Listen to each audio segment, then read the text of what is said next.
You are listening to The Investor Way with Sam Ball and Jonathan McEwen. If you enjoy the show, please subscribe and follow us on Twitter at TIW Tweets.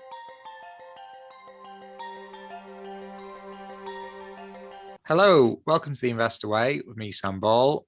I'm joined today by our special guest, James, who's better known by his Twitter handle, Twenties Trader, or the Twenties Trader, if you subscribe to his newsletter. So in case anyone missed it, James was on a few weeks ago for an interview and, well, we kept talking. So we decided to split the interview into two parts. So this is the second part, which is about his portfolio that he runs. If you've not listened to the first part, I wouldn't say you need to, but I think it is worth listening to. And if you listen to this one and you like what James has to say, I would go back and listen to his previous episode. So James, thank you for coming back on the show. Thank you very much for having me, Sam. I'll caveat what you just said by I'm definitely the type of guy that likes to get straight to the portfolio stuff. So if that's what you go and choose to do, I won't make any judgments there. But yeah, great to be back, Sam. Great to be back. May as well do it at the start. If anyone wants to see what's in the portfolio and actually have a look through themselves, if they like what they've heard, where can they go and do that? So currently it's on my website behind a paywall. So you'd have to become a member of the Twenties Trader, and you can do that through becoming a member through my Patreon link, which is visible on my website. However, I do talk a lot about some of the stocks I own, and I do articles on my website about some of the stocks I own. So if I am talking about, a stock, let's say Strix Group, which I've covered on my website before, I will make it known at the bottom of the article as to whether I'm a holder or not of that stock. So if you really wanted to scrimp out and see my portfolio, you could probably wait and make note of some of the things that I write about. But if you want the full list, because there's quite a few names, you'd have to be part of the members area. So come and join and have a look and have a peel through. We'd love to have you on board. We were saying as well, we're going off your portfolio holdings as at 30th September. We're recording this on the 23rd of November, and then it's going to sit for a couple of weeks before it's released. The portfolio could well have changed, so I certainly wouldn't be taking any action based on what we're saying here. So if you do like what's in the portfolio, I would definitely suggest you actually go and pay for it rather than try and replicate it based on the glimpse of it you'll get from this podcast. You've run two different portfolios, both of which are on the website, a personal one and a family one. Can you talk about the difference between the two and why you decided to split them out like that? I think to really explain the difference between the two, it's kind of quite obvious in the fact of the name. So the personal one covers all of the portfolio holdings for myself, and I'm 25 years of age, so I come at investing from a little bit of a different standpoint to that of the family portfolio, which was originated from some family holdings that were put together and from the kind of track record that I was having with my own portfolio, we all thought it would be best if I was to manage it rather than leaving it to the hands of other people. So that kind of by nature has a bit more of a less risky sort of orientation towards stocks. So you'll see some differences in the number of holdings there because there's a larger capital value.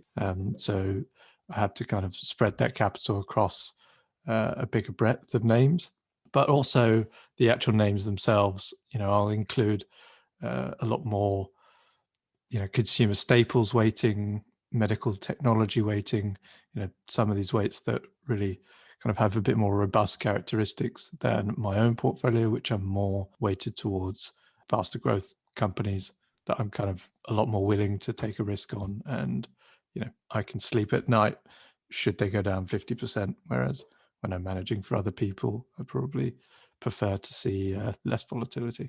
So when you talk about the family portfolio, would you be able to just tell us a bit about the demographics of the people who are in that portfolio and how they compare to you? So is it just parents, for example, or is it other family members? Yeah, so it basically originated from when my grandma passed away.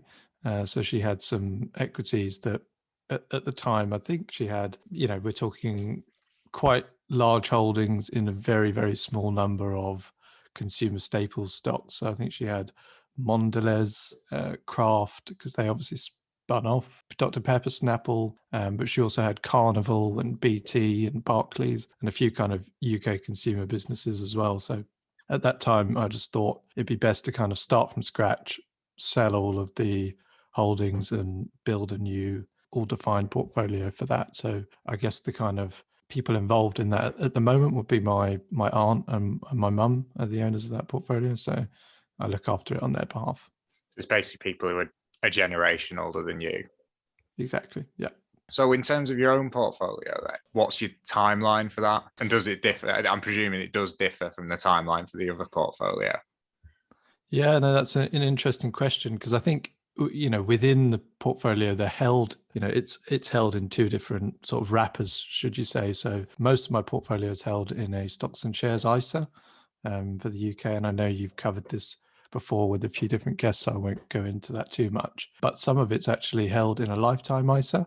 So that lifetime ISA wrapper actually keeps you, you know, involved in the stock market. So I think 60 is the earliest age you can tick it out. So actually within that personal portfolio, there's a little bit of kind of a difference between, there are some stocks that I kind of am forced to take a very, very long-term view on because I've got them in that lifetime ISA wrapper where I think, you know, I'm not really going to need or see this capital until I'm 60. So that really makes you kind of take a different perspective, doesn't it? Do you mind if I ask if you own a house? Yes, I do.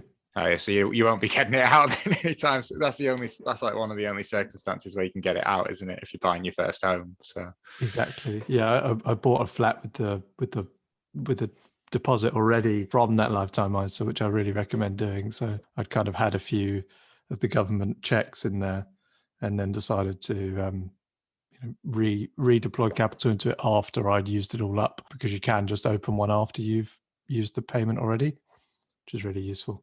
The fact of the other side of the portfolio being the stocks and shares ISA that I'm more kind of flexible with on timelines. do you ever have to draw from the stocks and shares ISA, or is that not something that's happened so far? I've done that on 2 occasions in the past, so not very often, and they weren't, you know, big lumps. I think one was to pay for a new mattress for my new house, and the other time was another sort of semi-discretionary purchase. But I wouldn't be drawing down to sort of do any non-discretionary spending. So yeah, I'd try to keep the money in. What about yourself, Sam? So I've got, well, similar to you, I've got an ISA and a lifetime ISA. So I don't own a property at the minute. When I originally set up the lifetime ISA, I was thinking, well, when I need to buy a house, I'll raid that for the deposit. It's probably at a point now where I don't want to do that. So I think when I do buy a house, well, it'll probably come from somewhere else. So I sold my Bitcoin a few months ago, and that's probably where it's going to come from now. Because like, I quite like the idea of it actually just being locked up and compounding until I'm 60. Because I'm basically, so I'm 26, so I'm only a year older than you anyway. So yeah, so although it was meant to be for that, I've actually decided in the last few months I was just going to carry on letting it compound. So I sold the Bitcoin instead. Yeah, no, I think that's probably a good thing to do. At least, you know, if you've got your cash. Whilst we're on the topic of lifetime ISAs, actually, I think there is a really interesting argument there for people who are interested in taking those wrappers out, because I didn't think of this when I first started doing it, but you really have to consider tax efficiency when you're taking out lifetime ISAs, because, you know, it might often be better for you just to stick your money in a workplace pension rather than taking your money out, you know, through your work, and then obviously getting taxed on that money at a rate of 20% or higher, and then you obviously get the government reward, which is 25%. So I find it quite interesting, the concept that you could be better off by not taking that money out and putting it into that ISA and just keeping it in your pension. I would caveat this with, we're not giving tax advice. I do actually give tax advice from my day job. So if you do want tax advice, do get in touch with me. But anything that's said on the show, do not listen to. But yeah, I guess I'd counter it by saying that, yeah, if you put it into a workplace pension, although you get your tax relief back, you then have to pay tax on it when you take it out at the other end. Whereas I guess Right. if you go into the LISA, although it's your income after tax, you then get the tax relief back through the government money. But when you draw it out at 60, there's no tax on it.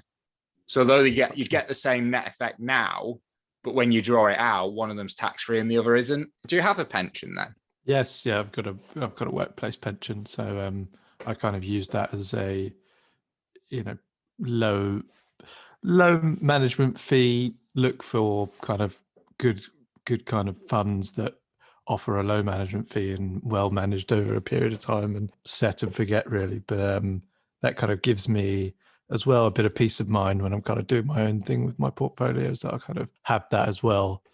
That I guess if I make any mistakes, I've kind of got something in the back pocket still working for me.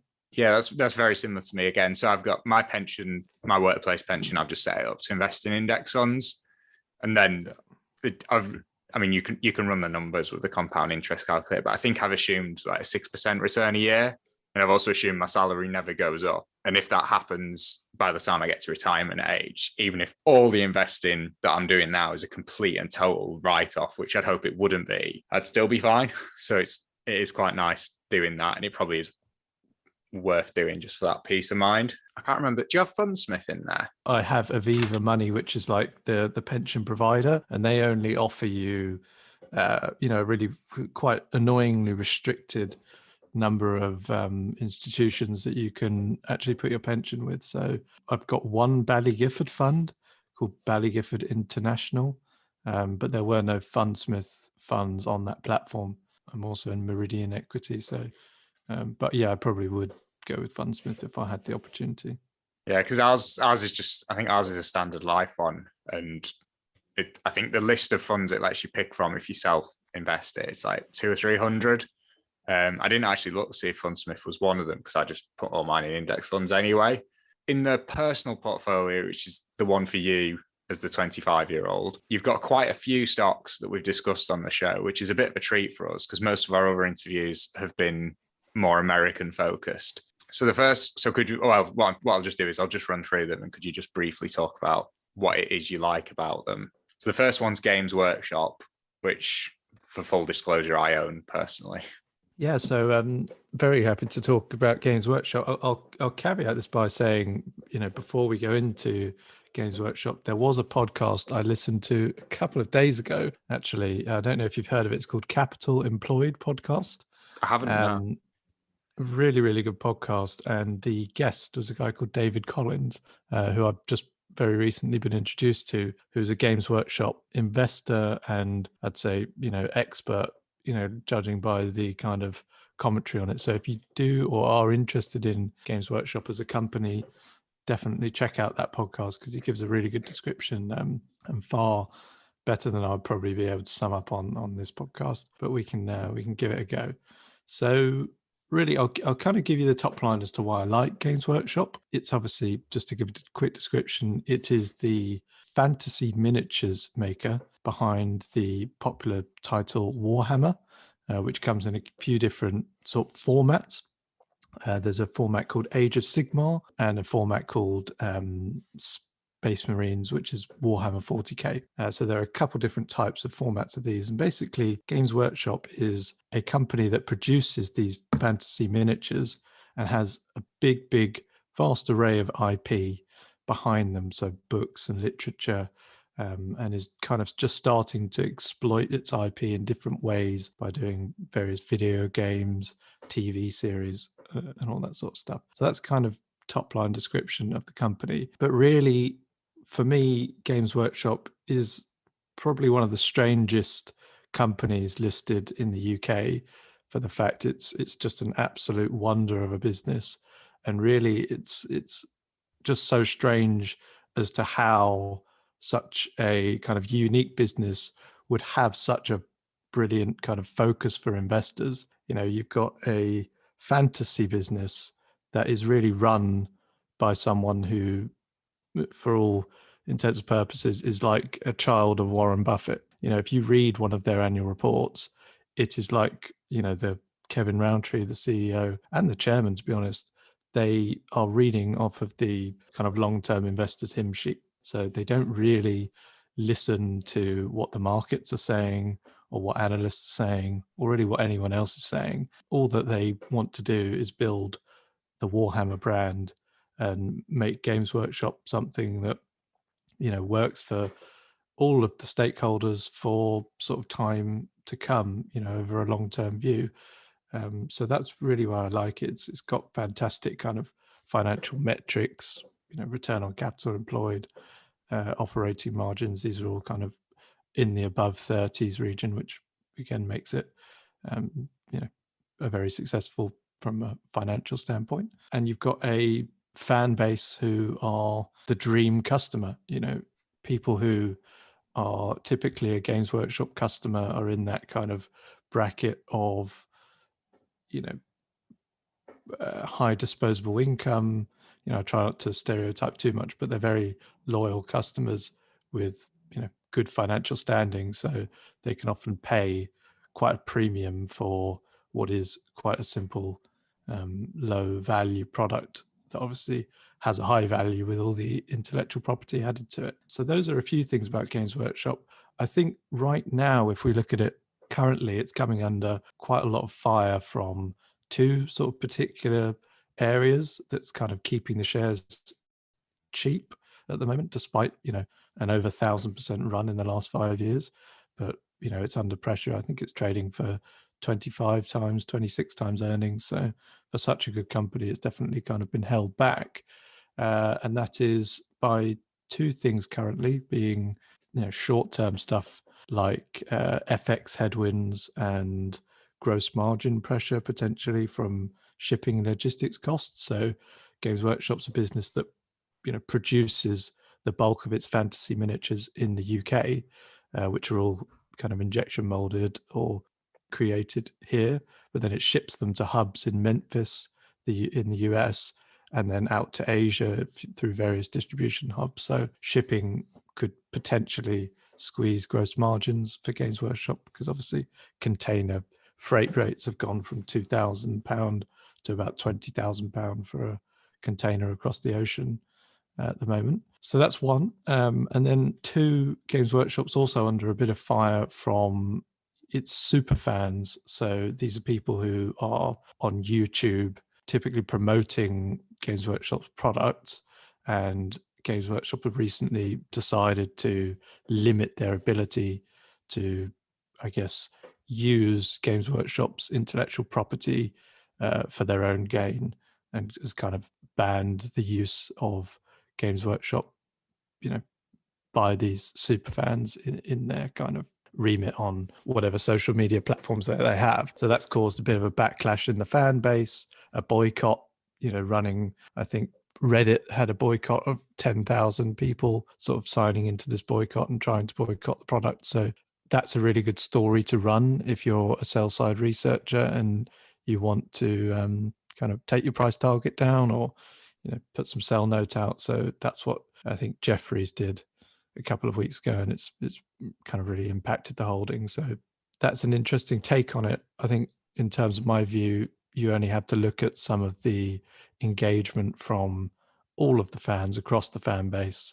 and probably look at the opportunity ahead of Games Workshop in Asia, and the opportunity that as Games Workshop grows its IP and starts exploiting that in other methods such as gaming, movies, TV shows, I think that'll bring extra people into the fan base. So yeah, that's my 2 cents on Games Workshop. I think my view on it is I think the two issues they're currently facing, to me, are both very temporary and very solvable. I think when you look at the numbers it's put up, I don't know, let's say the last 5 to 10 years, a P of 25 is just ridiculous, in my opinion. It's when I talk to people about the valuations in the US compared to the UK, Games Workshop is typically one of the stocks that I'll throw at them to say, well, if this thing was listed in the US, it would not, you just wouldn't get the same valuation. I'm quite happy with the recent pullback. So we've covered it a couple of times on the show. Games Workshop was always, it was a bit of an annoying stock for me. And when I first became interested in investing, I'd always liked the product as a child. So I thought, well, I'd have a look at it. And at the time, I didn't really know how to analyze. It was probably like 2015, 2016. I didn't really know how to analyze a business properly or anything like that. And I think the share price had gone from like £5 to £15. So I was like, oh, well, I'll wait till it comes back down. And the next time I looked, I think it was about £30, £35. And then Then it was like £65 when I next looked, and I ended up buying it at about £100 or £120, and then it's pulled back a little bit. So now I've managed to get some more at 100. But yeah, it just bugs me because it's one of those. I think it's one of those businesses where even before I was like good at analyzing businesses properly, it was I should have been able to identify it. It's kind of like almost. I think if you take the Peter Lynch approach to investing, for me, Games Workshop is one of those businesses that I should have been able to identify. And if I hadn't got fixated on the share price, I could have bought it a lot cheaper than I eventually did. But on an actual valuation, I still think it's very, very reasonable at the minute.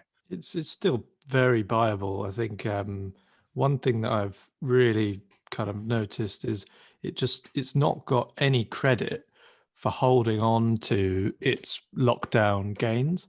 Like if you see a lot of the businesses that did really well in the lockdown and now are starting to come off the boil and are getting punished, we're seeing that. And it's almost, if this was something that just was really beneficial in the lockdown and then would start to taper off, I think we'd have seen that already.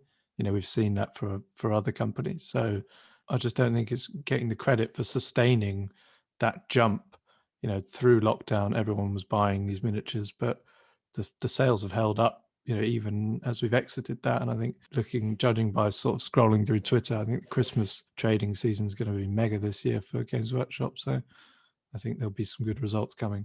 Well, I think as well, you touched it before by saying the opportunity in Asia, but I'm going off memory here, so I can't give any actual figures. But when we last looked at it on the show, if you go through the results, it says the number of stores it's got in each geographic region. The number of stores in like Asia, I'm going to make up a figure, it's something like 20, 25. It's absolutely tiny. And it's the same with the US. I think in the US, you might know better than me, but I think they've still got the most stores in the UK. And again, the number of US stores is a lot lower than it could be if the brand takes off. So I think when it's at a valuation of 25, it's got the track record it's got, and it's still got the US and Asia potentially to conquer ahead of it. It looks very, very reasonably priced if you think they can pull it off. Definitely agree on that one. So next company is one, we've covered it on the show a few times. I think the conclusion me and John have come to on it is that we both like the business, but where we struggle is the valuation. We have always caveated it by saying that if they can crack America, the valuation is probably justified. So the business is Fevertree, if you want to talk about why you think it is fair at the current valuation. Yeah, certainly. I think Fevertree is just one of those businesses that I personally just love. It's a consumer product that has just smashed everything out of the water in terms of competition, but also managed to defend where it is. Like, I've been drinking Fevertree for 5 or 6 years. I've probably drunk more Fevertree than the equity value that I own, which is shameful. Doing your bit. But exactly. But I don't, do you know what? I don't drink Fevertree because I own stock. Some products you might kind of show a bit of loyalty to, but this is just the absolute best one can find if they're mixing premium spirits. So, I just like the business for what it's done, keeping hold of that category and growing with the category is just fantastic. I think if you look in the supermarket over the last sort of few years, I've seen probably about 4 or 5 different companies have a stab at premiumizing their original mixer or bringing a new mixer in and putting it next to the shelf in supermarkets. And you've seen how that works. I can go into supermarkets everywhere and just see how Fevertree retains its shelf position, and then 3 or 4 months down the line, after you've seen some upstart tonic water on the shelf, it leaves and it doesn't have the staying power that Fevertree has. I think my first investment in Fevertree was 2 or 3 years ago, thankfully, after the crash in the share price, I think 2018, something like that. And I walked into a bar with my partner and her friends. And one of the friends said to the bartender, "Do you have Fevertree?" And then the bartender said, "Yes, we do." And then she said, "Okay, I'll have a gin and tonic." And that was the moment that you kind of stop and you go, okay, right. So this person literally will not order a gin and tonic unless the Fevertree is there. You know, if it's any other mixer, she's not having that drink. She'll drink a wine or, you know, or whatever else. So I think that really is the kind of the sign of how strong this brand is and how good that they've got the consumer proposition. So that's really kind of my first piece. The second piece is, as you said, America for Fevertree is just this phenomenal opportunity that I think that they've got a very, very high chance of cracking. And they are already kind of showing signs that they're growing quite significantly into it. And I think for anyone to understand the Fevertree American model best, I would go and look at Fevertree's most recent investor presentation.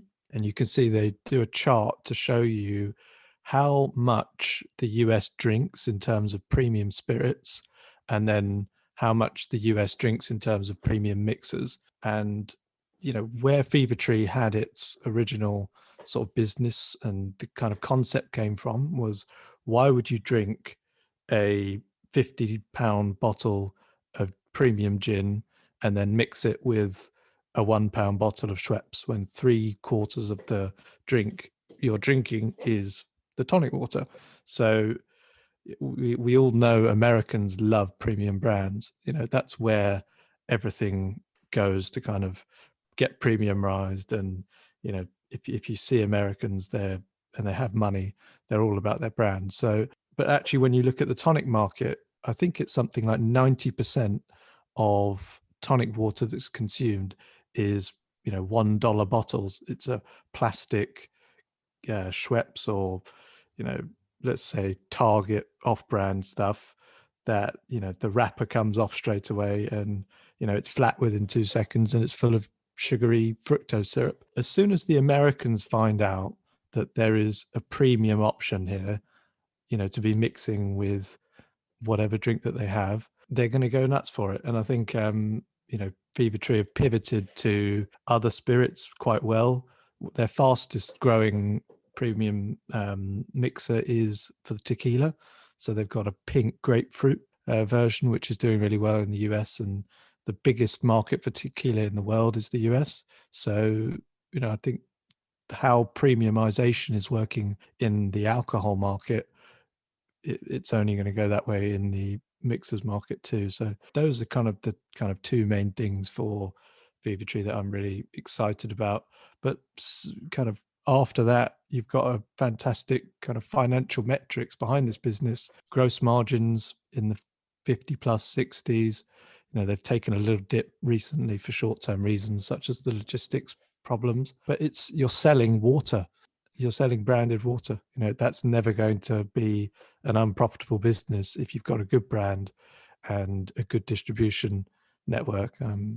You're going to do well. So as long as they can hold on to their brand, which they're doing well in the UK, and they can crack the market in the US, that valuation is second for me. It's you know, it's definitely got a floor when you think of, let's say, Diageo, Pernod Ricard, you know, what they would pay to have a business like Fevertree in their portfolio.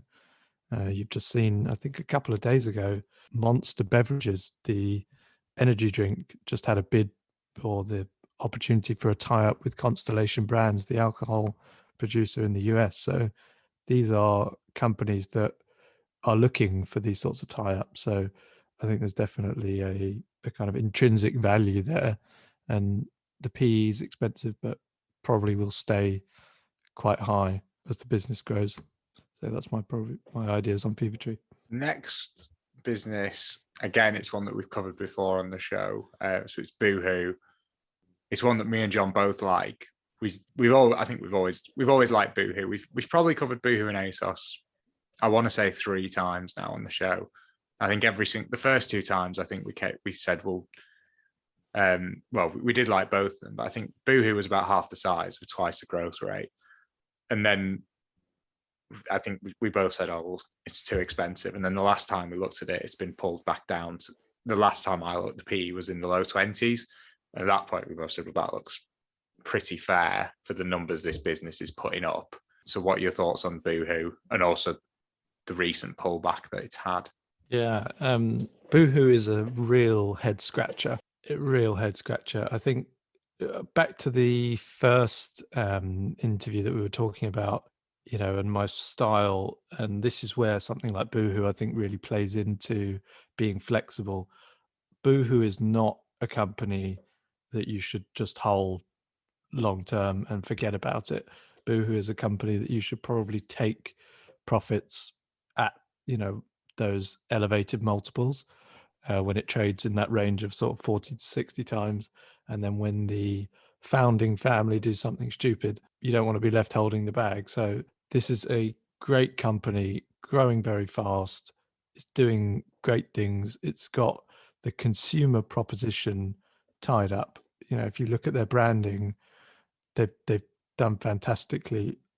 For people who don't know the individual brands, Boohoo is the central brand. Boohoo is the biggest part of them, but they've also got now sole ownership of Pretty Little Thing, which is another e-commerce brand which does very well. But they've also kind of spiraled out into buying Nasty Gal, Miss Pat, Karen Millen, and Coast, I think, and then latterly Debenhams, which I think they're going to do fantastic things with as well. So it's a business that is run by a family that they're shrewd business people, but they can't help themselves but get into trouble. And I think I looked at something the other day that was saying Mahmood Kamani, who's the founder of Boohoo, recently went ahead and built his house without planning permission, and they told him to knock it down. And that is exactly the type of person that you're dealing with running this company. Ethics and compliance aren't two things that this man is fantastic at. It's not his strong point, but growing the top line is a strong point. So I think Boohoo's a name that I like to buy around these levels and then kind of exit the position when you can. Having said that, actually, when we compare it to some of the other businesses in its kind of immediate stable, you've got ASOS, which I think Boohoo's a considerably better company than. There's a lot more, scrutiny for Boohoo, but Boohoo's gross margin is double that of ASOS, or operating margin. I'll have to look back at that. But basically, I did a article for free on my website that says why I'm not buying shares in ASOS. And it's got a lot of the fundamentals as to why I think Boohoo's a better play there, financially, but also growth over the years. So there are a lot of things to like about the business, but you've got to be careful. Moving on to another business that I again own. What do you like about Gamma Communications? Yeah, so Gamma would be an interesting one, probably to have a more of a conversation about with you, Sam, than me kind of rattle off, because it's a slightly newer holding for me. And if I'm honest, I've built a small position to sort of learn a bit more about Gamma. But I've written an article about them. I've done my research, and there's one thing that I really like about them, and that is their acquisition strategy. So that's really kind of, I understand that they're in their unified kind of cloud communications and telecoms market, but really for me, it's that acquisition strategy where they take their cash flow, and at the end of the year, out of that free cash flow, they go and buy a business, and it's that bolt-on acquisition strategy that I've seen work in the past so well. And if they've got acquisition targets that they can continue to identify, this is a business that's growing top line, I think in the 20% plus range, fairly, good amount of recurring business going on. And these acquisitions are really, really doing good. So I've kind of built that position as I started to exit a company called GB Group, which is a holding that I had that's, again, one of these acquirers. But what GB Group does is they raise capital through placings. And I think at my last look, in the last 7 years since 2014, GB Group have doubled their listed share volume on the market doing these acquisitions. And obviously the stock's done very well, but I much prefer the kind of way of going about acquisitions that Gamma Communications does. Having said that, it's one of those businesses that I'm probably a little bit less comfortable on in the portfolio because I don't have the ability to do a Fevertree and go to the supermarket and see how it's performing. It's a little bit behind the kind of lens of, it's a B2B service and quite difficult to kind of get transparency into. So I think that would be probably where I want to take the conversation with you, Sam, as to how do you get some transparency into Gamma Communications? When we've covered it on the show, I think me and John have both been quite complimentary of the acquisition strategy because, yeah, I always prefer it to see it done out of the retained earnings. But yeah, in terms of what it actually does as a business, I mean, it takes a while to wrap your head around it. I had to do quite a lot of research when I first bought it, and now there's a lot of the products that it has now. I could have 12 months ago told you what they did. Now I can't remember because it's too complicated. We did record an episode where I actually went through it. So that's the first episode where we covered Gamma. We did talk through it. But the main part of the business is what's called SIP trunks, and that connects the phones to the internet. Where I work at our firm, when we've got the work phone, if you pick it up, if you actually look at the little screen on the phone at my work, you can see SIP trunk on there. That's probably Gamma. And if it's not Gamma, it's a company like it. And that's what allows the phone to then connect to the internet. So I guess although it's in the background, and I don't know whether it would be Gamma or not, actually, but although it's in the background, if you actually start looking for it, you can start seeing the SIP trunk on phones. But yeah, in terms of the B2B, it is harder. It's just one of the things where I think when I actually go through and actually look through the different bits and I go through the reports, I can sort of visualize it. It takes me a while to wrap my head around, but I can get there. And then I guess for me as well, it's that when you actually look at it, and if you look at the current acquisitions they've had in Europe, if you actually look at what proportion of revenue they make up, they're still absolutely tiny. And the fact they're going and buying these out of retained earnings, I think if they can crack Europe, they've got a long, long way to go. And there's so many different niches that they're operating in the UK. Again, if they can do that to Europe, and then if they can cross-sell, I think it could go a lot further, actually. And it's still pretty cheap. It's actually pulled back a bit. I think probably since we last covered it on the show. I don't even know what the P is now. I'd guess about 25. I think it was about 30. So it's maybe 24, 25 now. But yeah, I don't know if I've really answered your question, but that's how I think. Yeah, no, you have. I think the main thing when you look at it on the London market, I think most people probably see telecoms and think, oh God, that's a declining business. Communications are changing, but this is actually a very niche operator that, yeah, it can still carve out those niches and grow within them. So, I think it's an undemanding valuation for the growth you're getting. Yeah, and what I did the first time I properly went through it, and I did it when we went through it on the show the first time, is when you're actually going through the report and it's going through the different niches. You can just read it and just, well, I'm not sure what that is, but if you actually go and find out what each of those things are, you might have to do quite a bit of looking because it's harder to get a decent explanation for some of them than others. But if you go through it piece by piece, you can then start to build a bit of a better understanding of how the business works. And then as well, it's quite helpful as well, because once you understand what the different things do, I mean, you might do the same thing as me, where 6 to 12 months, you've probably forgotten half of them, but you can start to see how all the different parts of the business link together as well, which I think is quite helpful for actually building that understanding of it. Yeah, the only reason I don't subscribe to Motley Fool is I don't like their way of the marketing. Their free content is absolutely terrible. Oh, it's completely checked.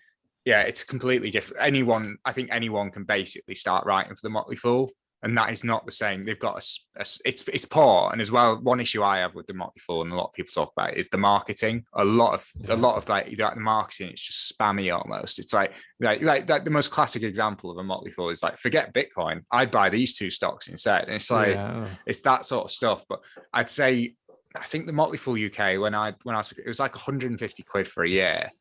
There are some good picks on there. I'd say I wouldn't judge Motley Fool UK by the free stuff on the website, because anyone can write on the website, and you're going to get a full range of opinions, and you're going to get a lot of contradictory stuff on the website as well. It's quite good Motley Fool. It's difficult because what they do is they split it into I've explained it before on the show, but they split it into fire and ice stock. So every other stock's a safe dividend paying stock, and every other one's more of a growthy stock. And the problem is because it's mainly FTSE 350. They have a few AIM listed ones like Fevertree and Gamma, but it's mainly FTSE FTSE 350 and maybe AIM 100 as well. You soon run out of stocks, especially on the fire side, because we've got a lot of the ICE stuff where it's, if you're an income investor in the UK, you've got a lot to pick from. If you're on the growth side, it's a lot tougher. So what they did about 18 months ago is they started like giving you more US picks as well, which is a bit annoying because I was subscribed to a couple of the US services at the time anyway. But yeah, I'd say it is worth doing, because like a lot of them, you'll look at it and you'll read it and you're like, But then every now and then it does put a stock on your radar. It's like, well, actually, that's quite interesting. So it is worth it, even if you only get 2 or 3 good ideas a year from it. So we'll move on to another business that we've covered a couple of times on the show, and that's Team 17. So I'll start by, last time we covered Team 17 on the show. I think we liked the business. The results were very good. I think they've been consistently growing revenue at about 20% a year or something like that for a good while now. The issue we had with it is it's one of the smaller developers. And we felt that if you look through the portfolio of brands, if you take out Worms, we didn't really know any of them. So that was our issue with it. Just seeing where the sustained growth comes from when it is with these indie games. And it might just be that me and John are out of touch, because I don't think either of us are actually gamers. So, but yeah, how do you feel about Team 17 and also that portfolio of brands that they have? Yeah, very interesting question. I think I came to it with a very similar lens as yourself. And I think I probably let the opportunity to get away from myself by leaving it a bit too long and thinking, oh, it's just Worms and I don't know anything about Worms and I'm not really interested in that as a game. When there are so many games that I actually engage with on a daily basis, you think it may make more sense to look at the Activisions and other games developers with more popular games, should we say. But I think you can sometimes run into the trap in investing, and it's the trap where you think, oh, if I don't like this product, it must mean no one likes it. And there's not really a good kind of way to come at it. And it's better to kind of take the view, okay, how can we understand why these people like, that product so much? Or why is this business so successful, even though it has, one franchise, or it has, a couple of successful franchises that I don't really like, but what's special about this? So when you kind of approach Team 17 from that angle, it's a bit of a different story. I mean, you've got a lot of, and I'm going to take this on a slightly different tangent, but you've got a lot of demand right now for royalty style businesses. So you're talking Hypnosis Songs Fund, Tencent Music. There's another private equity fund that does a lot of buying up music royalties. You've got a Canadian business that's just IPO'd, which is called Royalty Pharma, which literally doesn't invest in any drugs. It just takes the royalty money from it. So you've got a lot of demand for kind of a predictable, reliable stream of revenue from royalties. And I think that's what Team 17 is. It's got 500 revenue lines. So 500 different games that cough up revenue year after year. And these games are on different platforms, different consoles. If you actually dig into that kind of portfolio of games that they have, it's quite diverse. There's a chunk of it that is this Worms game, but it's actually quite popular, especially in the kind of young adolescent market. And it's one of those games that is kind of, it works well in sort of a team setting. It's also kind of easily downloaded and played. So it's something that also kind of caters very well to bolt on, purchases from a user perspective. You download the game for £6, buy 50p worth of this and that, and all that sort of stuff. So it works very well from that perspective. I came across Team 17 actually when I did a peer analysis, one of my newsletters for the British video games industry. So this was just after COVID, and I obviously was looking at all the success that the American businesses that I had, and then the amount of UK businesses that were being acquired. So Codemasters was recently acquired. That's a UK business. And then you had the other players such as Sumo Group, which was acquired after the newsletter. You've got Team 17 and you've got Keyword Studios, and you've got another one now called Tiny Build, which is also a UK games business. So there's only a few listed UK games businesses available. And really, when you run the financial metrics on Team 17, it's the best. It's got super high operating margins, which is one of the main things I look for. So above 30%. I think I'd need to go look at it, but 60% or 70% of revenue comes from the back catalog.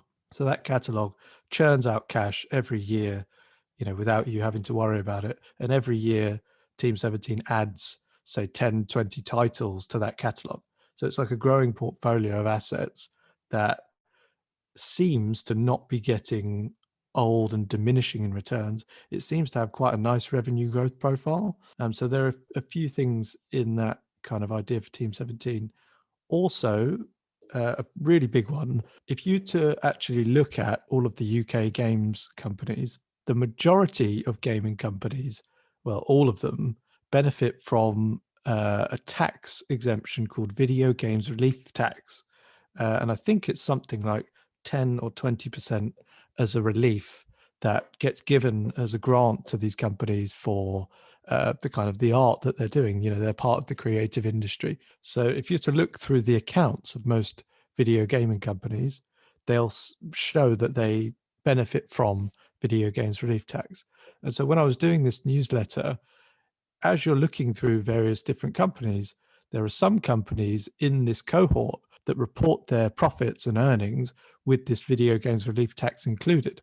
So Sumo Group, for instance, and I'm not sure, but I think Keyword Studios does as well. So you've got some companies that report their profitability with this relief included. However, I know for sure Frontier Developments and Team 17 actually exclude that from their profit statements, and they're still more profitable. Sumo Group, when I looked at it, and I was a shareholder at one point, I sold after doing this newsletter because its financials are in terrible shape. And if you were to look at its profits, if it didn't have this relief tax, it was an unprofitable business. And so, you might think, okay, it did get taken over and there was a gain there, but really, they didn't really put up a fight to be taken over by Tencent. They were taken over pretty easily. And I don't think they were in anywhere near as good a shape as Team 17. So those are the kind of couple things that when you delve beneath the surface of Team 17, there are some really compelling attributes where you think, yeah, I really like that. The final piece is the CEO, which is a lady called Debbie Bestwick. And if you have a chance, there's a couple of YouTube videos where she explains her life and her career thus far. And just to kind of give you a brief description, she was one of the first employees at Team 17, and she led the business, was in various commercial roles throughout the business as it transformed, and then took the business through its IPO. And, if you actually look at the video gaming industry, it's a very highly male dominated industry. And this is a woman who's kind of really driven this business through, the whole cycle of Team 17, but also she's taken a lot of flack over the years and kind of come through quite a lot of challenges for it. And I think, by backing her, you're really investing in someone that is resilient and, a fantastic leader. So that's that kind of extra edge that kind of gives me confidence in Team 17 over some of the other businesses in that market. I was actually reading an industry article the other day about the video games relief tax, because when it came out, the idea was to help indie games developers and like the smaller games developers to develop these games and to incentivize this. And I think, I can't remember the figure, so I'm making it up. It's something like 90% of the tax relief that's claimed is by the biggest companies. It's by the ones that are already like £1 billion plus market caps. I think from memory, I think some of them were even owned by like American companies anyway. So it wasn't really going where it was. Like, if you look at the amount of the relief that was being given and then the amount that's actually going where it was intended to go, that's not, the two aren't how you'd want them to be. So it's probably good that they don't need it, because if it's coming under fire, I don't know, someone could have a look at it at some point and change the way it works for those bigger companies. You mentioned Hypnosis Songs Fund and the royalties. Have you ever looked at that business, or that fund? Sorry. I have. There's a couple things actually that are real red flags with that company, and it's kind of made me not go any further, should we say. So I read some quite compelling stuff on the FT Alphaville, which is a really good resource that I use. So there's a writer on there called Jamie Powell, who's on Twitter as well. And he kind of alluded to the fact that what they were doing at Hypnosis was essentially they'd go out, and this is in simple terms, you have to read the article to really look into it, but they'd go out and buy, a catalogue of songs for, say, 1 billion, and then, literally the next day it would appear on the balance sheet for 1.2, 1.3 billion. And that's because, anyone can value these things. It's art, right? So it's not really got a market listed value. And so legally, they can write up the values as much as they want. So I think that kind of creative accounting side of things. And then one day you might be holding the bag on a portfolio of music that really isn't worth, what they've chalked it up to be. And at the end of the day, your share price is based on the NAV, the net asset value. So I don't really want to rely on what the team think that they are. I really want to kind of think about the market value. So that really kind of put me off. And looking at the CEO and his past and things like that, I'm just not sure of it. So that kind of put me off the idea. Yeah, because we had a look at it, I don't know how long ago, like a month or two ago on the show. And like on the surface, we really like the idea of it, because obviously if you've got this music, if you've basically got a part of your portfolio where the income's coming from music royalties, it's probably an uncorrelated asset class, which by itself makes it very interesting compared to like normal equities or bonds or whatever else. Because if you can add an uncorrelated asset class it's got high returns or expected high returns, that obviously it boosts your portfolio returns or maintains them, but then also decreases the risk or volatility. So on the surface, we like the idea of it, but the problem we had with it was we just couldn't understand how anyone was supposed to be able to value it. And then the issue as well is obviously they've got the income from these royalties, but I mean, there's some songs where they're going to be played year after year after year, but there's others where you just don't know. So they had like quite a lot of Shakira songs. It's like how do you depreciate a Shakira song? Because does that how many people are going to be listening to Shakira songs in 20 years? It might be a lot. It might be hardly anyone. And that was the issue we had. We just didn't know how you were meant to value it. Who's doing those calculations as well? What artists are going to deliver what kind of value over time? There's not, well, I'm not in the music industry, so I wouldn't know, but you wonder whether there's a framework. Yeah. It went in the too hard pile for us. It's probably going to stay there. So you've got JD Sports in the portfolio. We've looked at that on the show. It's a bit of I think it's fair to say it's a bit of a stock market darling in terms of the way it's performed in recent years. But we looked at it and we didn't really, and we only looked at it very briefly. We're talking like 20 minutes here, but we didn't really understand what it was that made it such a good business. So what do you think it is that makes it such a good business? Yeah, and not just another retailer. It's definitely not another retailer.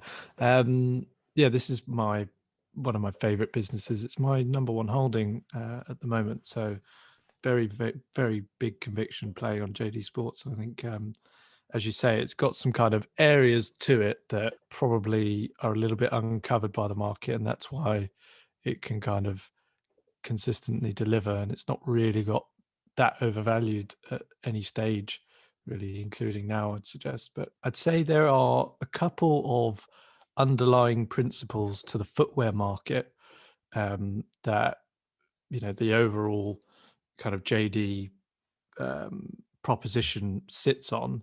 And then there are some separate pieces, that JD does within that really make JD special. So I'll kind of cover the underlying principles first. So really, if you to look at footwear, sneakers, trainers, in the Western world, I really think that today they probably are the number one status symbol that we have for young adults. What about NFTs?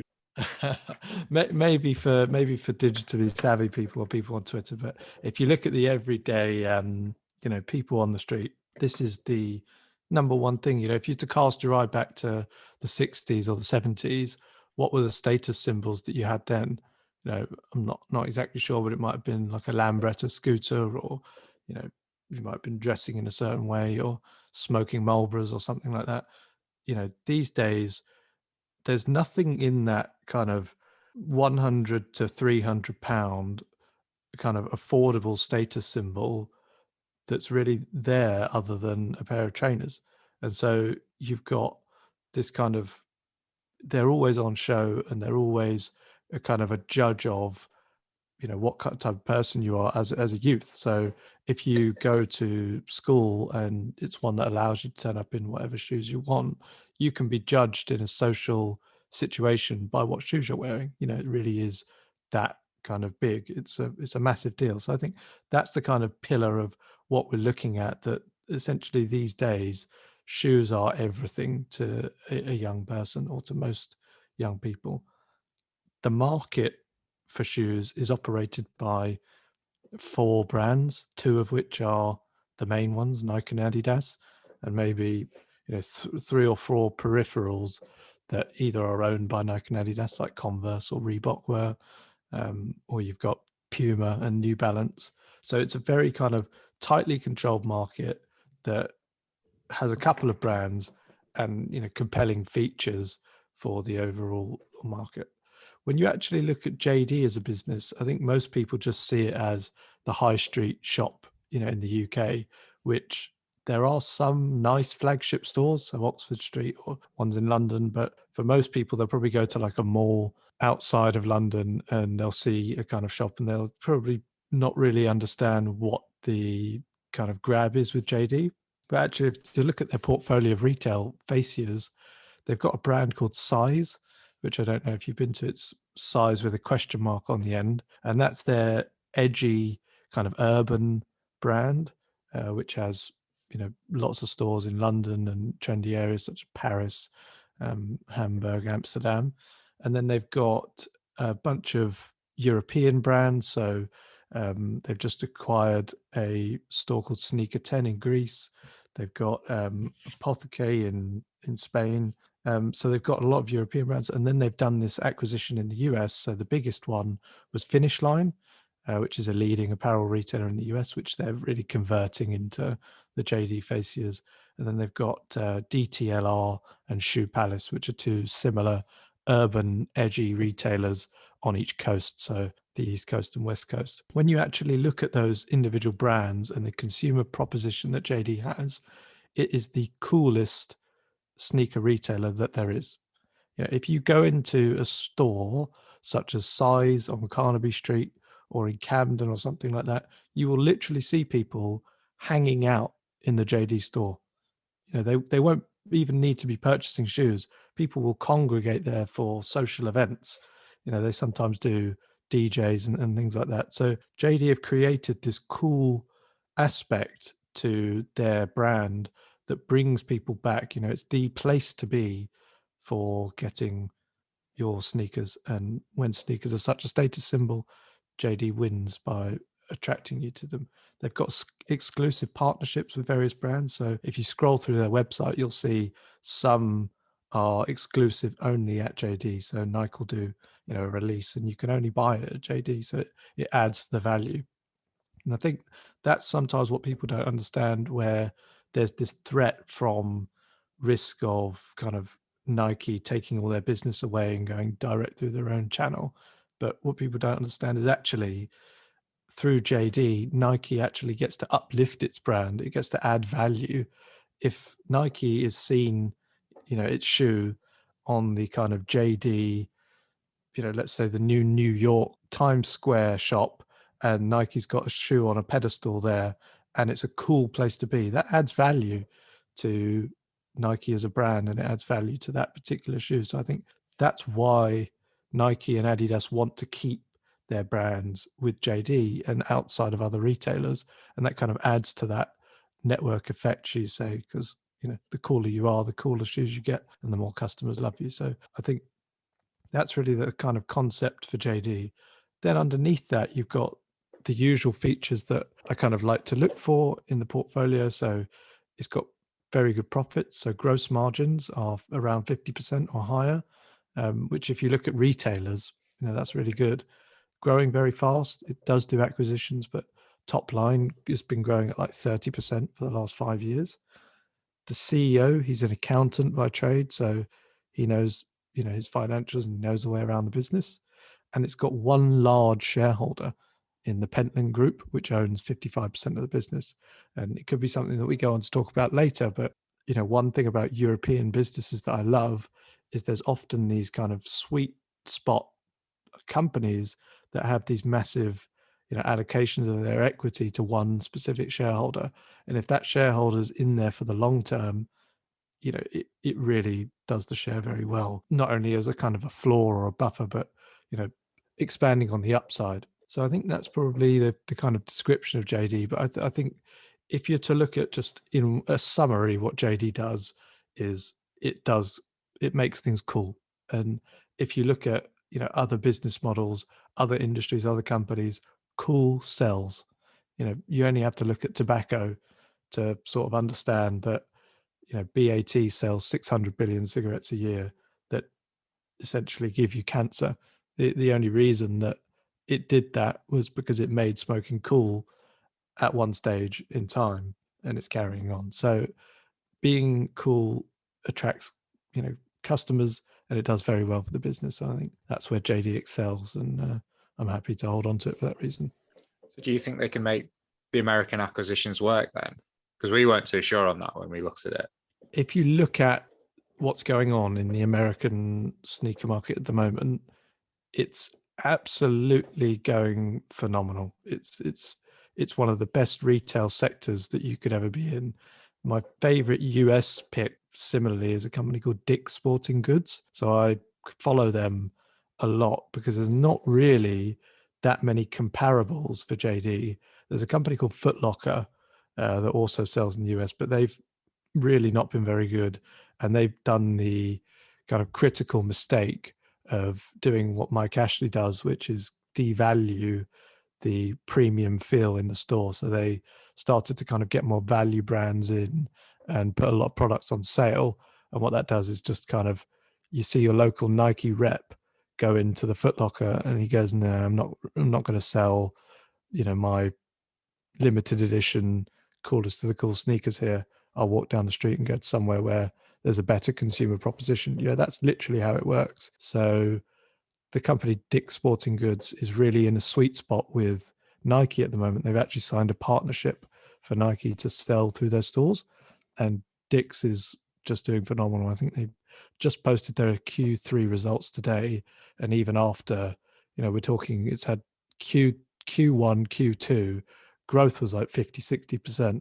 Q3 today is still growing in double digits. So that's probably JD's nearest comparable, and it's doing very, very well. And so I think the market's hot for sneakers in the US, and I think JD can grow into it. You've got Adidas in your personal portfolio. We've never covered Adidas. It's a sort of business I can imagine us both liking because it's just such a quality business. Everyone knows the brand. Everyone knows the three stripes. We have looked at Nike, and whilst the quality of the business was undeniable, I think Nike, I can't remember off the top of my head, but Nike, when we last looked at it, the PE ratio was between 60 and 80. And we just looked at that and thought, for a business of that size, I appreciate you've got the direct consumer and stuff, but it just seems like too much. So what do you like about Adidas? And also, because we haven't looked at it, how does the valuation actually compare to Nike if you have looked at the two? Yeah, no, interesting question. I think if you might have been looking at a amalgamated screen or something like that, because Nike trades roughly at 46 times earnings, and the shares have kind of been ticking along nicely. So it might have just been a kind of a read across or something like that. I've not looked at it for a few months. I was making up a number. I remembered it being expensive. So it might just be that I remembered it as being more expensive than it was. 46 sounds like it could have been what it was. Yeah. So Nike trades for about 46. I think Adidas now is around 30, 31 or something like that. So there's a little bit of price difference, but there's no doubt that Nike's been absolutely killing it in terms of, outperforming Adidas over the last sort of 2 or 3 years. One thing Nike has is the Jordan brand, which, those shoes can just sell like hotcakes. They're just the demand for them is just absolutely incredible. What I see over the last few years is Adidas might have what's starting to look like the early days of what Michael Jordan did with Nike, and that being Kanye West with Adidas. I think, if you look at what's celebrity value these days, what it was in the days where basketball and Michael Jordan was, popular, I think probably hip hop and rap stars can kind of take the podium in terms of popularity and eyeball and airtime over basketball stars now. So I think what Adidas has managed to do with the Yeezy Kanye West brand, these are sneakers that sell for around £300, and you have to be in a raffle to access them. There's 100 to 1 chance of getting one, and then what you do straight away is put them on eBay for about 5 times the value of what they're actually worth. So some early Kanye West Adidas combinations fetch upwards of 4,000 or 5,000 on eBay. So when you've got that kind of value that people are willing to place on these kind of concepts and designs, there's something in that, I think. So that's just one aspect. But really, I think, as you say, Adidas is a very, a quality brand. It's well run. It's got good financial metrics, but it's been here for a long, long time, and it'll be here for a long, long time afterwards. But really, the kind of the difference I see is, it's got that opportunity to close the gap with Nike. Nike's valuation, I think, is like 250 billion. Adidas is 50. So there's a long way to run. It could do a couple X's before it gets to the sort of multiple that Nike's sort of trading at. I would not have expected the difference to be that big. If you'd have told me to guess the market caps, I wouldn't have expected it to be 5x.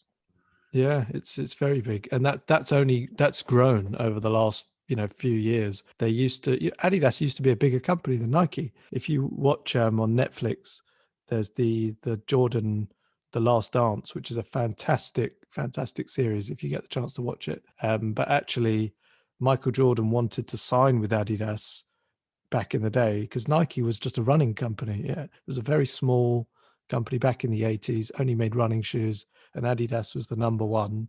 And for years, Adidas held that top spot. And then Nike just came along with these kind of urban consumer propositions, such as the Jordan shoe, and took the market by storm and has just outpaced everything. But if we look to the next 10 years, I think Adidas has a good chance of supplanting Nike again. I think what they're doing with sustainability is amazing. They've got a shoe line called Adidas Parley, which is ocean plastic sneakers. And I have a pair. They cost around 150 quid, and they're a running shoe range.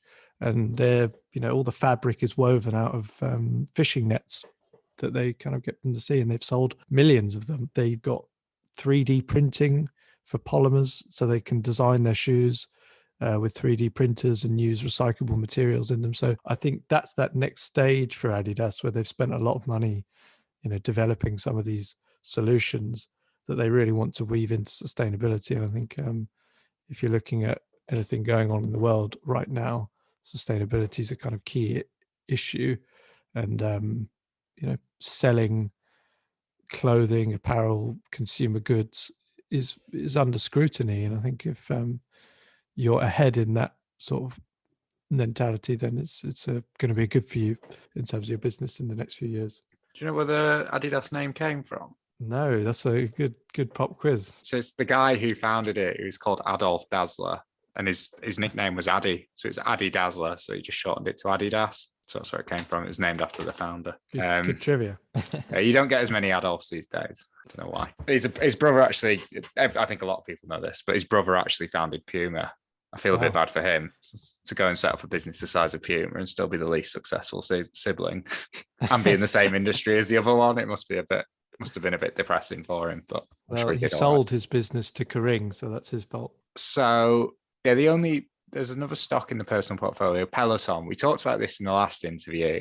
It didn't age particularly well. It was me that was talking about it, actually, in your defense, but it's not aged particularly well given Peloton's latest earnings report it's put out. What are your thoughts on those earnings, and has it changed your thoughts on Peloton as a business? Oh yeah, I think Peloton's another head scratcher, isn't it? But I think I've done a lot of work to kind of sift through the portfolio and other names that did well in the pandemic, and the earnings went up a lot, revenue growth went up a lot, valuation went up a lot, and you have to take a look at that and go, right, okay, is this sustainable? Is this a business that carries on in back to normal? Or is this just a pandemic trade? And I think Peloton does have a viable business model, and it makes a lot of sense. I see Peloton as a product that it's a good proposition for customers. Customers love it. It's got that NPS score, a net promoter score of 90 something, which is unheard of, and people seem to love the product. Having said that, the valuation got way ahead of itself. It was like 30 billion at the height or something like that, which is just far too much. I think it was like 60. Yeah, exactly. And it's just not a company that's going to work well right now with logistics and shipping issues. You want to stay well away from a company selling a heavy metal product that's got to kind of deliver it, ship it across the world, land it at your door. This is just not what's good right now. Having said that, it's got a subscription model, and if it didn't have a subscription model, you'd run a mile. But the subscription model is potentially where the story actually works, and you can kind of pivot in so many different ways from that subscription model. I've never published it, but I actually did a big one pager where I just put a mind map put Peloton in the middle of a page and draw some lines off the kind of the model, and just sort of start mind mapping where Peloton can go, and it's vast. It's vast. It's got so many applications. If you just think about the clothing, the software alone, going into monitoring health, fitness, there's so many applications for it. And it's also probably a business that a lot of people don't understand because they've not used the product. To something that, like, my partner talks about quite a lot, which is essentially women across the world are petrified of exercising outside their home past 4 or 5 o'clock when it's dark. You don't do it. So a company that sells you an interactive bicycle or treadmill that you can do from the leisure of your home and still have some sort of immersive fitness experience, that works for people. So I still see this as a company that has ways of working through the kind of challenges that they're currently going through. And if you're to look at the subscription business on its own, those subscriptions are still doing pretty well and holding up quite nicely. The number of people taking their activities did a slight decline, but subscription revenues are still doing very well. So I'm holding on, but I'm prepared to be significantly down on the position, and maybe if it gets a lot worse, review it again, or add a bit in at the bottom. So I'm prepared to be patient. What about yourself?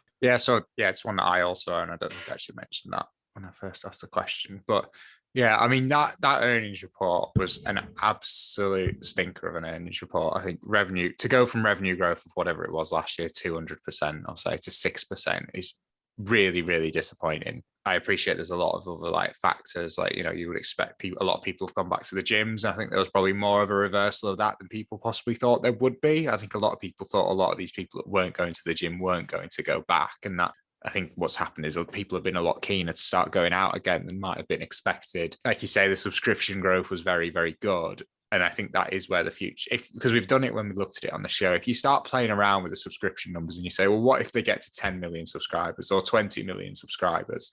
And they're only at, 2 or 3 million now. I'm just making up a number, maybe 2 million or something. They've got a lot of runway, but I think they could get to 20 million subscribers.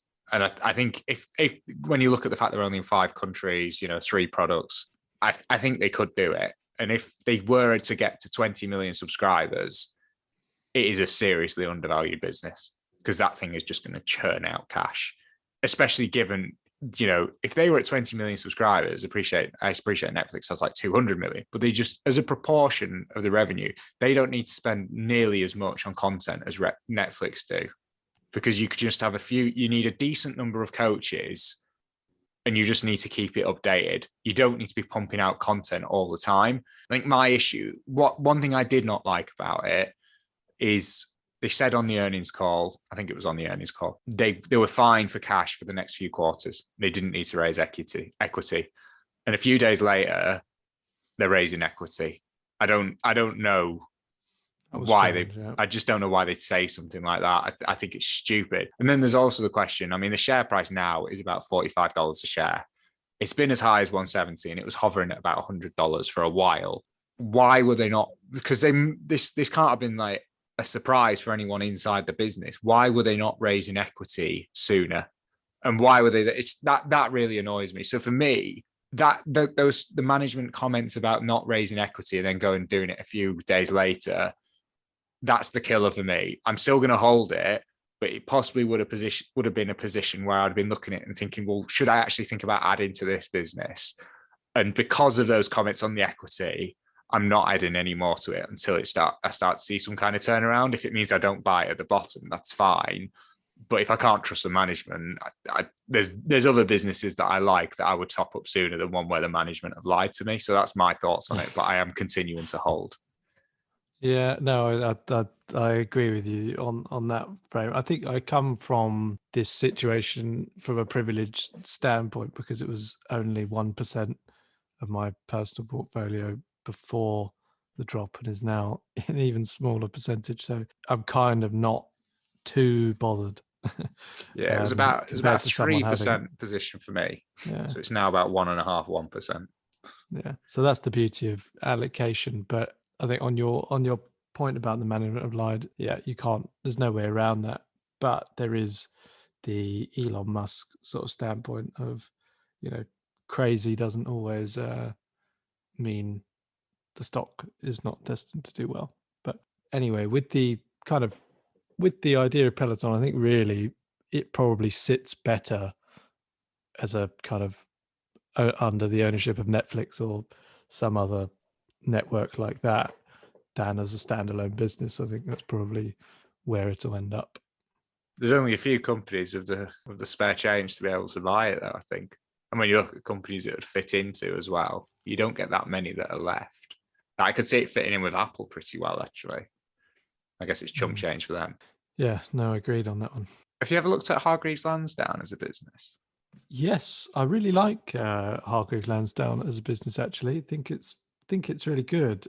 There are a couple of things that have stopped me. I think a couple of short-term things where I've sort of looking at the latest sort of few reports, that was a business that did very well in lockdown. I think you can have a look at their investor presentation and they've got a slide that shows you trading volume on Hargreaves Lansdown and it correlates it to the COVID lockdowns. And you can see these insane spikes in trading volume around that sort of time. So, I knew that was a share that was going to run into some pressure when all of that kind of short-term stuff came to pass. But I do think it's a good quality business. There's one other thing that you've obviously got the CEO, Peter Hargreaves, who is relentlessly selling his holding down and has communicated that he still wants to, reduce his holding, as he should, because you shouldn't have millions and millions of pounds tied up in one business. And I think he figures that, seeing as he's no longer really part of the day-to-day operation. So you're up against that. And my view on insider selling is really, you buy for one reason, because you want to get rich, you want to make money. But insider selling, you could be selling for a million reasons. You could be selling to put a new pool in your backyard, or do an extension, or just diversify your income like a sensible person. So, that's my opinion on insider selling, but the market hates it, and every time Peter Hargreaves is going to sell another bunch of shares, the market's going to hate it. So I think it's just one that probably remains in the sin bin for a while. But I like the overall business. Yeah, because I was just thinking, looking at the other stocks you've got I think you've got some of the highest quality businesses listed in the UK, certainly in the FTSE 350 and AIM 100. So to me, I was just looking at it and thinking, well, really, I almost felt like, well, Hargreaves should be in there. In terms of like, if you actually go and look, it is a phenomenal business. I recorded an interview earlier this week with John Kingham, and we talked about Hargreaves Lansdown in that actually. So that'll be out around Christmas. But his thoughts on it were really interesting. So obviously Hargreaves at the minute, they've got about 1.6 million customers, which has doubled in the last 5 years. I think the second biggest is Interactive Investor with like 400,000, and then AJ Bell with like 250, 300,000. And you're sort of looking at it at this point and thinking, well, like most people in the UK aren't interested in investing. So how much bigger can it actually get? Because there is a ceiling at some point. And they're not really international either. But John Kingham made the really interesting argument that if you look at what they're doing now, they're really going for like cash ISAs and stuff like that. They've started the cash ISA and they're going for those markets. So he's saying what's really interesting is what they're probably going to do is they're going to go for the cash ISAs and they're going to go for it hard. And if you look at the success they've had with everything they've done so far, there's no reason to suggest they won't be successful. What they can do then is they've got all these people that they lure in with the cash ISAs, and then they start cross-selling all the other stuff and start trying to get them to open up an ISA or a LISA or whatever else, or stocks and shares ISA or a LISA or whatever else. And if you look at what that could do for the business, and again, this is a business that is, I mean, the stock's not really moved for like 5 years, but the business has improved massively. And I think it's at a PE in like the low 20s now. But yeah, I just think it's a very, very impressive business. And I think it's undervalued. Yeah, so it's probably one of my favorite holdings, actually.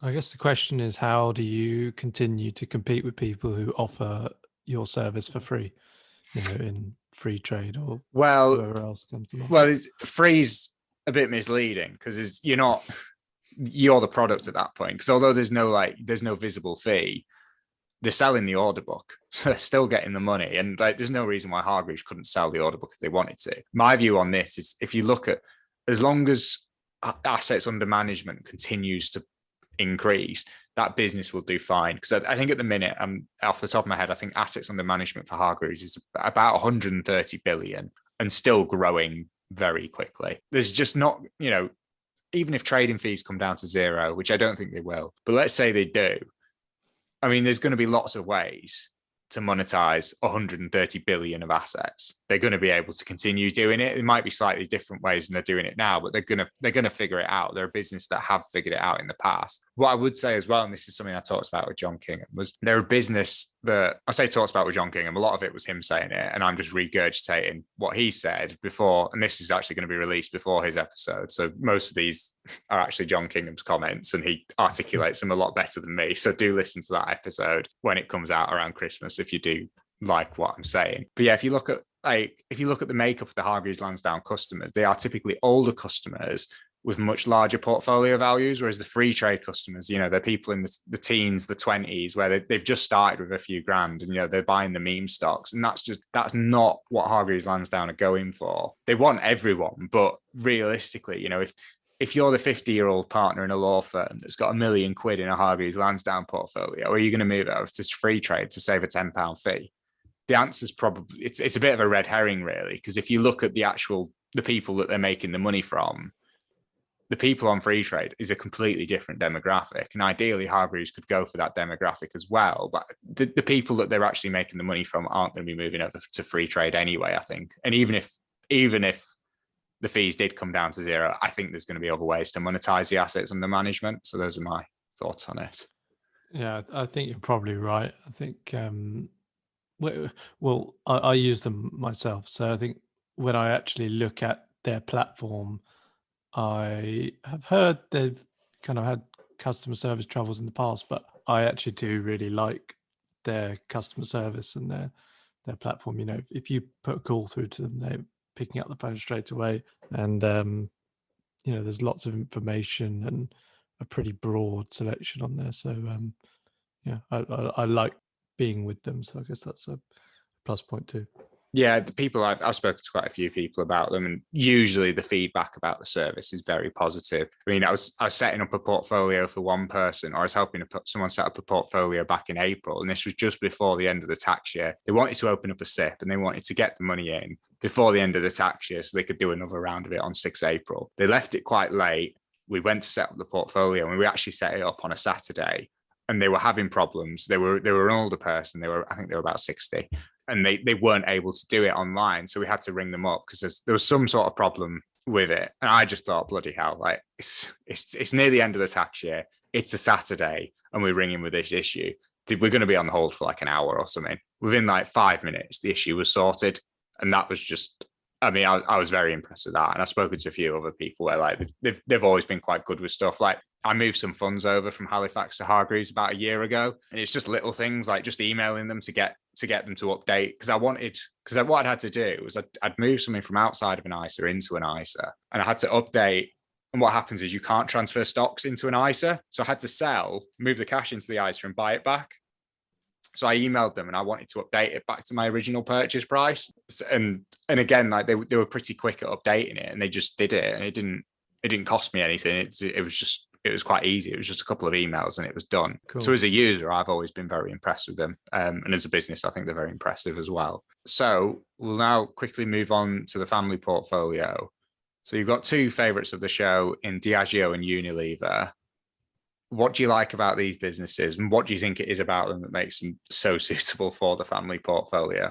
Yeah, they're just sleep at night companies, aren't they? They're the types of companies that if you see down sort of 20%, 25%, you do not care at all because they've got such a track record, the stable of brands, reliable growth. I think in the case of Unilever, there's a few things that people have got so focused on technology-based growth companies that they've ignored the kind of compounding prospects of a giant like Unilever. And I think people have also overblown the idea of not buying brands and switching to cheaper non-branded alternatives that you might be able to do that in the Western world, but where Unilever sells most of its products are in emerging markets, and the whole point of a brand is trust. And I think that's something that if you look around the UK, there's a pretty good level of trust from consumers and businesses now, but in other markets there isn't necessarily that trust. And when you go traveling and you see some of the other consumer packaged goods, if you're going to feed your children things, you want to go with a brand that's got some sort of trusted name to it. So I think brands will continue to prosper, and Unilever will continue to kind of reshape its portfolio towards sort of the areas of the market that are doing well. I was actually reading Lindsay Train, who's a big backer of Unilever, and he's done a couple of notes on them in the last few days, where he sort of looks at the Unilever equity value in its Indian subsidiary, which has just been going up and up and up on the stock market, and is now valued at something like 60-70 billion pounds versus Unilever's own market cap of 111 billion. So you've got Unilever's got a 60 or 70% holding, a majority holding of that business that is swelling to a much bigger sort of size in Unilever's own market cap. And I think people are ignoring that. So there's that one. And then he did another note a couple of days ago to sort of talk about how many patents and R&D pieces Unilever's doing. There's something like filed around sort of 600 different intellectual property agreements over the last year or so in very, very far-fetching ideas, sort of chemicals, biotechnology, things like that. So it's been able to pivot to growth areas for as long as it's sort of over 100-year operating history, and I think it will continue to do so. So that's that one. And then Diageo is just another wonderful company. Probably prefer Diageo to Unilever. I just think its brands are some of the best, most robust classic brands that you'll ever get, that have fantastic tiering to them. So if you look at Johnny Walker, which is one of its brands, you've got about 5 different tiers to its brand. So every consumer can kind of take part in Johnny Walker and that premium story.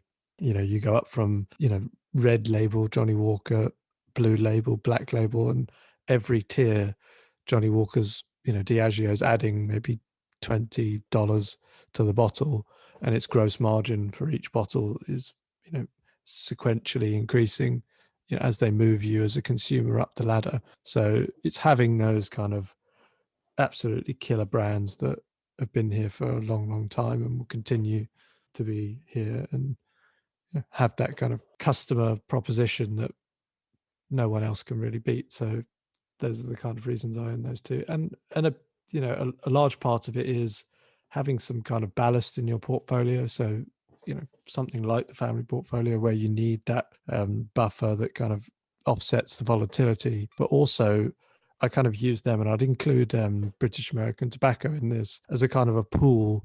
It's probably all of the staple stocks are probably 15-20% of the portfolio. I can kind of dig into that if I need some cash because, a technology stock has dropped or something like that. So if I see like Adobe Systems has gone down 30-40%, I'll raid a bit of the consumer staples pot and add to some of the other holdings, and then kind of rotate it back when I feel like things are getting out of hand. How do you feel about the valuations between the two? Because you say you prefer Diageo, but you have to pay up a bit more for Diageo. I've not looked at it for a few months, but I think the P last time I looked at it was about 25 compared to about 17, 18 for Unilever. I think it really comes in the form that Diageo's story isn't complicated. We expect Diageo to grow for the next 50 years, almost, year on year through kind of economic cycles, as these brands kind of grow in popularity and as it uses its free cash flow to buy brands. It's done that fantastically. If you look at the recent one of moving into tequila in the US, which is a hot market, and buying Casamigos from George Clooney, that was $1 billion they shelled out for that, but it's one of their fastest growing brands, growing at 60% a year. So they've managed to do that, but there's tailwinds for Diageo and just not a very complicated story. So you've got premiumization, which is everyone wants to trade up, and as they become more successful as a person, you want to buy better things, and premiumization caters to that, and that's where Diageo comes in.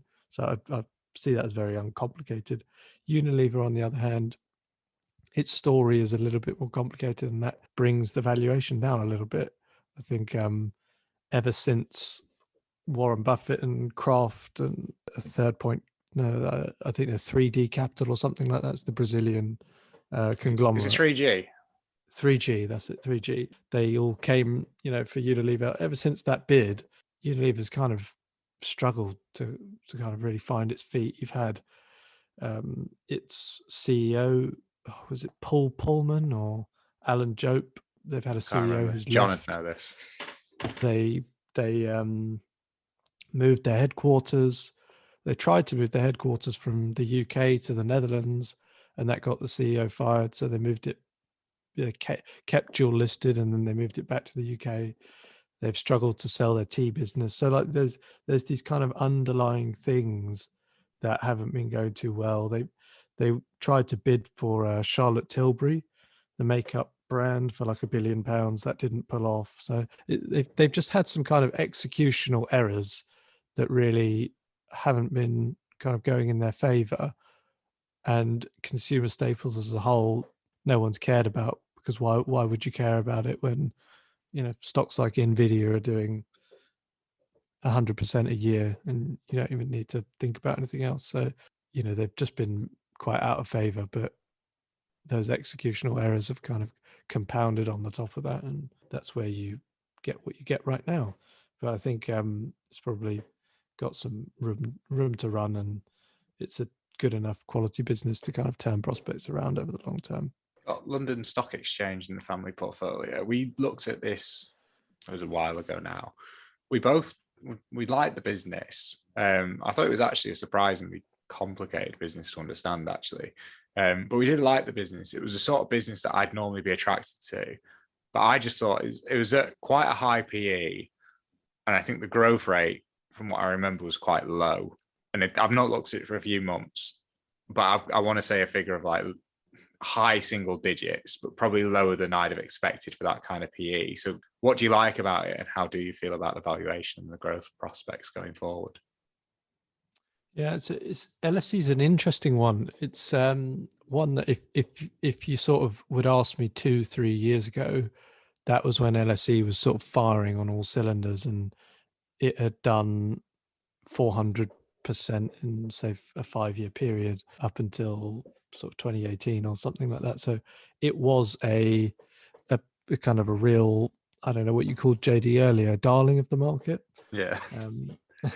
So it really was darling, but I think it's kind of it's digesting its kind of gains, and it's obviously done a big acquisition in Refinitiv, so it's in a bit of a holding pattern as it digests that at the moment. But really, why I like LSE is it's one of the oldest businesses in the UK. Its core business, the London Stock Exchange, that's a business that's been around forever, and it's a monopoly. If you want to trade shares in the UK and you want to list, you have to go through them. And arguably, they've suffered at the kind of plight of businesses going and flocking towards listing in the US. And that's a kind of network effect that only gets stronger and they've got to compete with. But I think LSE have really tried their best to pivot into other areas. And that's why their acquisition has come on. But if you break LSE down, as you sort of said, it's got quite a complex myriad of businesses, from its exchanges, clearing houses, data providers. It's got a broad sort of spectrum of businesses that really kind of, they're in the similar things, but they are, a little bit fragmented. But having said that, one of the real things that I'm compelled by the story of LSE, if you're to look at the last 20 years, pretty much everyone in the industry has tried to buy it. And that says something. If you look at every kind of exchange or bourse, so you've got Deutsche Börse, you've got Hong Kong Exchange, you've got the NASDAQ, you've got Intercontinental Exchange, CME Group. They've all, at some point in history, had a bid for LSE. So they all think it's, a good company. And I think if you're to look at the one of the newspapers, I think the Times did an article of all of the bids that have come in for LSE in such a short period of time. And it's just like what one company was to pay 2 years before tripled. Deutsche Börse was prepared to pay 3 billion, and then in comes CME Group with a 9 billion offer 2 years down the line. And then, fast forward to 2019 and you've got Hong Kong Exchange offering 35 billion for the company. This was a very, very, very attractive crown jewel of the market for the reasons that I've said earlier. And its growth was very good at some time. So it's obviously done this pivot towards Refinitiv, which I think I was unsure of to start with. The market really liked it. I think on the day LSE popped by around 20%, their share price went up on the deal.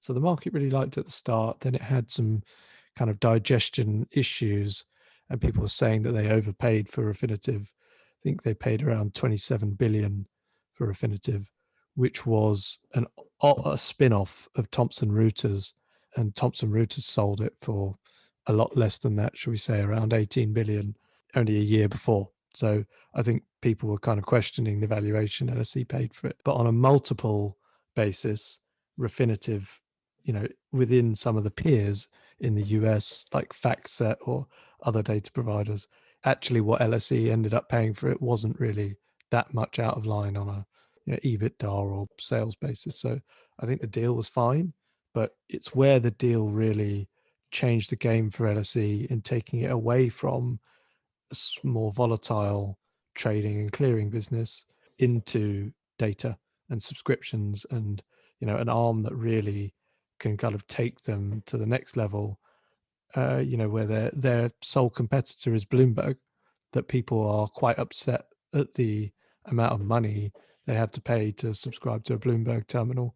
In 2014, when I was at university, I think the price, from what I was hearing from some of the people in investment banking, was like around 50,000 for a terminal subscription at Bloomberg. So you're talking astronomical, figures for something. So this Refinitiv product is the equivalent real-time data to Bloomberg, and can kind of push LSE into that next frontier. So I think that acquisition, while the market may have had some questions and LSE have thrown some more money at it, they threw £1 billion, more than they initially forecasted at the acquisition.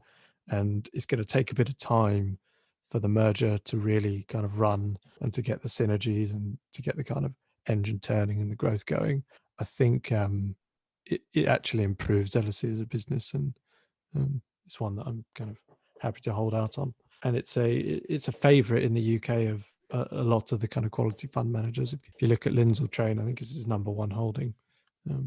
So it's got conviction from people who are very close to it. One of its divisions, TradeWeb, LSE, it's a bit like the Unilever, Hindustan Unilever situation. LSE owns a majority 55% share in TradeWeb, which is listed for 22 billion on the NASDAQ.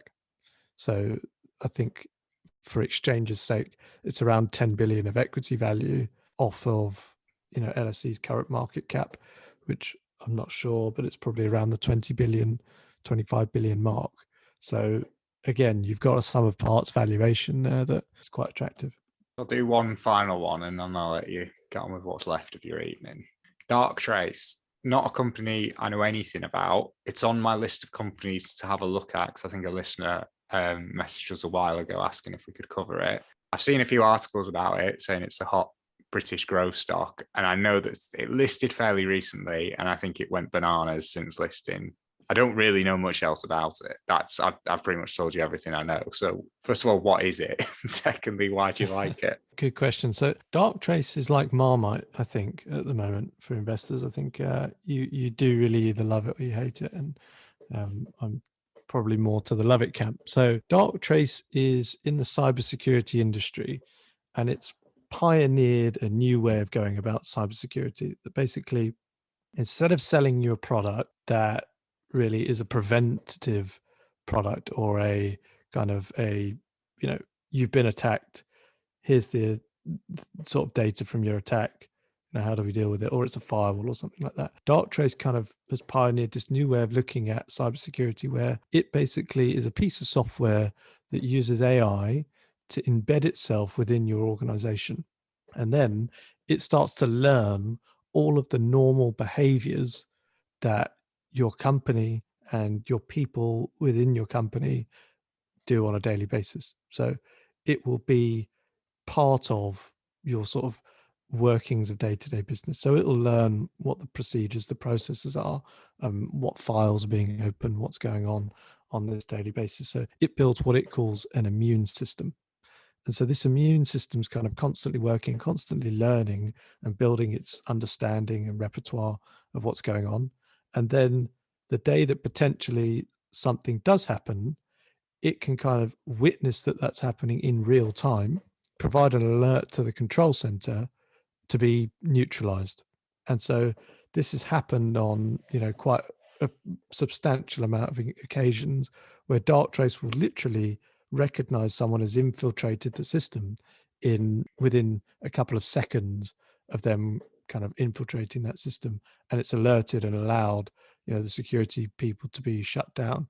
So there's a famous example of this, and I'll probably misquote the actual location that it was done, but it was somewhere in Asia, and I don't know whether it was something to do with like a sporting event or something like that, but basically they, an organization had their immune system running with Darktrace, and not a cyber hacker, a physical intruder came into the building and into some of the, laptop hardware and plugged in a device. They call it Raspberry Pi, but I don't know what the hell that means. But, plugging in some sort of infiltrating device that would take stuff off the system, and Darktrace noticed that, figured out that that was not a normal process, alerted them. The guy got caught and off, confiscated, and he got taken off site. So that's a kind of a bit about Darktrace. So it's pioneered this new way of going about cybersecurity that no one else is in or is really doing to sort the scale and speed that Darktrace is doing. So that's the kind of first piece. But also, they operate within this cybersecurity market, which, if you look at what some of the US cybersecurity companies are doing in terms of growth and share price and all this sort of stuff, some of the US security companies are trading at 45 times sales and have done, incredible share price gains over the last few years. Their equivalents, let's call them Zscaler or, CrowdStrike or something like that. I know Darktrace isn't at that scale yet, but they're, 50 billion, $100 billion companies. Darktrace is 3 billion. It's just come to market. So I think you're getting very early into a company that's doing something very differently, and it's having a lot of success. It's got blue chip customers, big brand names like Nestle and Coca-Cola that use its software. I've looked at the reviews. You can go on Gartner and analyze what people think of them, and people sort of have real life experiences of this technology working. So that's the kind of bull side. They've got fantastic gross margins. We're talking like 80, 90%, good client retention rates of like 97%. So it looks as though this is a compelling piece of software that people are kind of sticking to once they get it. But what I do hear from some of the people in that market is it's expensive. So it is a very expensive product, which obviously is going to sort of put people off. But also, it's kind of got a lot of marketing behind it. And I think one of the notes that a broker recently put out was around, I think it was Peel Hunt put out a note to say that, the product isn't living up to its marketing, and they're hearing disgruntlement within the customer base, and the TAM, total addressable market for Darktrace, isn't as big as the current share price is making it out. But I'd probably look at that with a bit of pinch of salt and kind of look at it from a reference point of what's going on in the US, and understanding that this is the sort of company that if it cracks this new pioneering way, it doesn't just have to stay in AI preventative cybersecurity. It can pivot into various different areas with its technology, which will add to the total addressable market. So I think that's probably the outline of Darktrace. Are there any kind of things I can clear up with that? It's just what's the valuation like for it then? Does it have earnings or is it price to sales? It's got EBITDA. But on a price to sales basis, before the recent sort of 20-30% fall, it was about 19 times sales, which I'd expect probably hover around 15 times sales now. With what kind of growth rate? We're talking 45% growth, just been upgraded from 30%. It's had consecutive sort of times they've come to the market and said we're upgrading guidance. So it's had that 3 times since its listing, which has kind of propelled the shares. And then Peel Hunt's come and knocked them down. Okay, and what's the share price? When did it list, and what's the share price done? It listed earlier this year, I believe. So it's not had all that long in the market. One sec, let me just get it up for you. So yeah, it listed back in April. So Friday the 30th of April, it listed at 330 pence a share, and shot up over sort of a space of 4 or 5 months by 180% to kind of a peak of 945p a share. And now it's slumped around 50% from that peak down to about 502. So its market cap now is 3.5 billion. Do you mind if I ask roughly at what time you bought into it? Yeah, so it dipped kind of early on. So I bought on a dip in August. So it was actually quite nicely timed. If you were to look at the kind of Google charts around the 20th of August, so price was about 580p. So I enjoyed a nice sort of 60% rise pretty quickly, which has evaporated as I've kind of held on to it and topped up at various points. So my holding's now down around sort of 15-20%, but it's probably one that I'll be adding to, if there's kind of a bit more bit more weakness ahead, maybe. The one caveat with Darktrace is it has its founder, and I think he's a non-executive director. It's a guy called Mike, and he is essentially, I think he owns 16% of the business, but he's wrapped up in a fraud case at the moment in the US.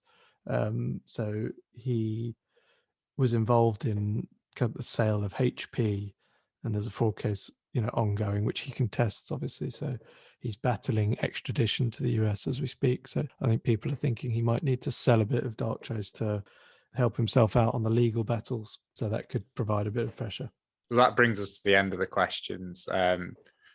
As we touched on in the first interview, there's a decent number. There's a lot of stocks in both the crop portfolios. So there's a lot of stocks we didn't cover.